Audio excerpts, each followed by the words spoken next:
ISIS is crumbling as the U.S.-led coalition zeroes in on the last of their territory held in Syria. And Fox News foreign correspondent Benjamin Hall just returned from the front lines, where he actually sat down with a captured ISIS commander. Watch.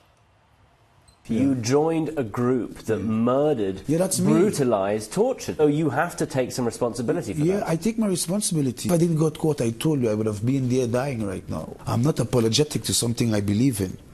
If I believe in something, why should I leave? For what? That I was shot in my face and I didn't die.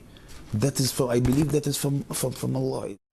Here with more is that man who interviewed him, Fox News foreign correspondent Benjamin Hall. Benjamin, that ISIS commander, unapologetic. And glad he did it. Yeah, you hear that story across the board. It was in the name of Allah. It's permitted by the Quran. He specifically spoke about stonings being permitted, brutal deaths, mutilation. And we also spoke to him about the future, which is what everyone's talking about at the moment, whether ISIS can come back, had they been preparing. And here's what he said. Did you see them preparing maybe for an insurgency as they towards the end when they knew they were going to lose? No, and this is what I told one of the interrogators from America. I think they overestimated.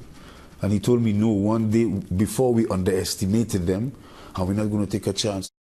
He speaks English because? He's from Trinidad. He's one of the many fighters who comes from that country. In fact, the highest per capita of any nation in the world come from Trinidad. You were there in the beginning. You were the first. Before you even started working at Fox, you were behind the lines. You watched the rise of ISIS. What's changed? You know, I was sitting here when we talked about the ascendancy. And going back last week, we hoped that that would be the end of it.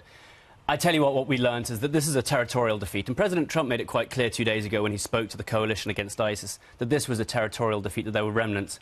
And we heard that too, that they have been preparing for this, that they saw the military coming, and that they knew they couldn't take them on military to military. Did you feel safe? I mean, this is a guy who justifies killing people who don't believe his religion. Did you felt safe?